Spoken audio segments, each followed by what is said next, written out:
Shalom, selamat pagi Bapak Ibu semuanya. Pagi ini renungan saya kasih judul Marka Jalan Kehidupan. Di lalu lintas ada marka jalan. Ada dua nama dari dua orang yang berbeda yang menjadi pelopor terjadinya marka jalan, yaitu John McCarroll dan Edward. Mereka adalah dua orang yang menjadi pelopor ditemukannya garis marka jalan yang akhirnya sampai hari ini kita melihat bahwa di seluruh dunia, di negara kita, di kota kita, semua jalan ada markanya, ada garisnya, ada garis putus-putus, ada garis sambung, ya. Nah, itu semuanya dibuat untuk apa? Untuk keselamatan kita, untuk perlindungan kita para pemakai jalan, sehingga kita bisa melalui perjalanan dengan baik.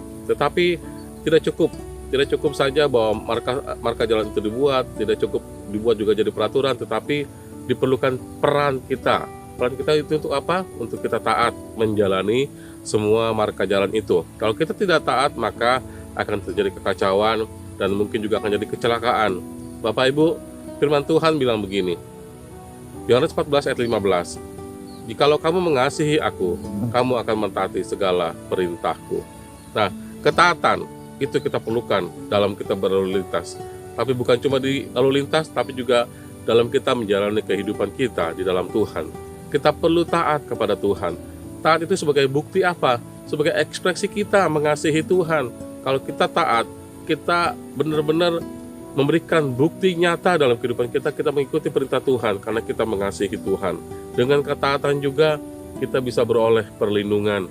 Buktinya apa? Kalau kita taat dalam berlalu lintas, kita otomatis sudah terlindungi lewat apa yang menjadi peran kita dalam ketaatan itu. Nah, ketika kita taat kepada Tuhan, Tuhan akan melindungi kita.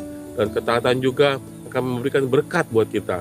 Ketika kita taat dalam jalan-jalannya Tuhan, ketika kita taat dalam waktunya Tuhan, maka waktunya Tuhan juga yang akan mendatangkan berkat bagi kita. Kita akan mendapatkan berkat dari hasil ketaatan kita. Lalu apalagi, ketaatan juga menjadi sebuah kesaksian. Kesaksian buat orang-orang yang belum mengenal Tuhan. Lewat kehidupan kita yang taat. Kalau kita taat di jalan aja, orang akan melihat kita bahwa kita menjadi orang yang disiplin berlalu lintas. Apalagi kalau kita taat kepada Tuhan, mereka akan melihat betapa kehidupan kita, ketaatan kita dalam kehidupan mendatangkan berkat, mendatangkan perlindungan, bukti kasih kita kepada Tuhan. Dan mereka yang belum mengenal Tuhan akan melihat bahwa bukti nyata kita orang yang mengasihi Tuhan. Mereka juga akan mau mengikut Tuhan seperti kita, dan akan memudahkan kita juga saat kita menginjili mereka, saat kita juga memberitakan kabar baik kepada mereka, karena kita paling yang taat kepada Tuhan. Bapak Ibu, tidak mudah untuk kita bisa taat. Akan ada banyak godaan yang membuat akhirnya kita menjadi tidak taat. Tetapi kita punya Roh Kudus, karena Tuhan menjanjikan kita penghibur, Roh Kudus yang akan menyertai kita hingga kita bisa taat kepada Tuhan. Yakin dan percaya bahwa penyertaan Roh Kudus untuk kita semua sampai selama-lamanya. Kita mau taat kepada Tuhan sebagai bukti bahwa kita mengasihi Tuhan. Mari kita berdoa. Bapa yang baik, Tuhan Yesus Roh Kudus, kami mau taat kepadamu sebagai bukti bahwa kami mengasihimu. Tidak mudah untuk kami, Tuhan. Ada banyak godaan di luar sana yang menggoda kami untuk kami bisa keluar dari jalur. Tetapi kami minta tolong kepadamu ya Allah, biar kiranya kuasa Roh Kudus yang menjadi penghibur kami, menjadi penolong kami, tinggal diam di dalam kami, menasihati kami dan menegur kami, dan mengingatkan kami.